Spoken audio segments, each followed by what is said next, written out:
ఇప్పుడు చదువు సార్లే చెప్పాలి, ఆపరేషన్లు డాక్టర్లే చేయాలి, బస్సులను డ్రైవర్లే తోలాలి, రిపేర్లు మెకానిక్లే చేయాలి, విమానం పైలట్లే నడపాలి, కేసులు వకీల్ సాబులే వాదించాలి, తీర్పులు జడ్జిలే ఇయ్యాలి, మరి ప్రాజెక్టులు ఇంజనీర్లే కట్టాలి.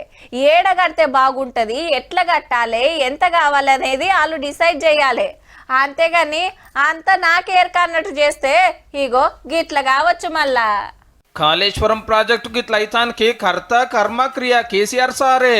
నేను మెదడు రంగరించి గట్టినని చెప్పిన పాత సీఎం గారిదే మేడిగడ్డ పాపము. ఆఫీస్ లో కూకొని సార్ ఆర్డర్ వేసిండు, ఆడ ఆఫీసర్లు పనులు చేపించిండ్రు.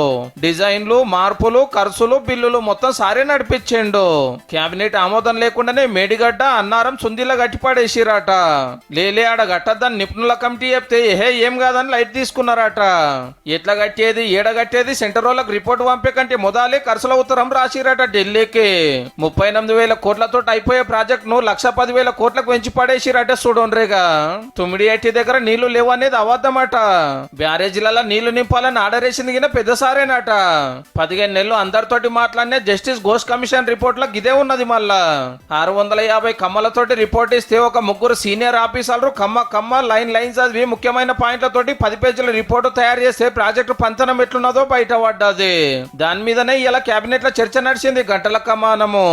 అంత పెద్ద ప్రాజెక్టు కేబినెట్ ఆమోదం లేకపోవడం దిస్ ఇస్ ఇల్లీగల్ అని చెప్పి justice Ghosh commission has clearly stated. అప్పటి ముఖ్యమంత్రి సార్ ఒక్కడే కాదులో ప్రాజెక్టుల మంత్రి హరీష్ రావు సార్ లాపర్ ఉన్నదట. పైసల మంత్రి ఈటెల గారు ఇస్మంతగిన ఆలోచన ఇయ్యలేదట.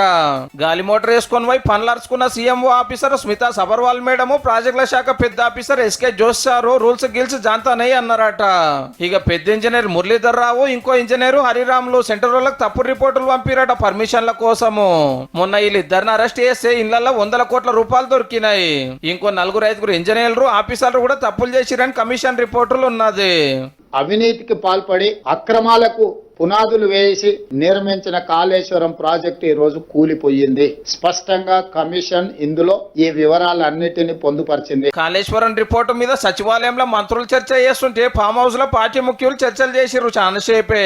తొందరలోనే శాసనసభ శాసన మండలి సమావేశాలను ఏర్పాటు చేసి అక్కడ ఈ నివేదికను ప్రవేశపెట్టి అందరి అభిప్రాయాలు పరిగణలోకి తీసుకున్న తర్వాత భవిష్యత్ కార్యాచరణను కమిషన్ సూచించిన సూచనలను అమలు చేయడానికి ప్రభుత్వం ముందుకు వెళ్తుంది.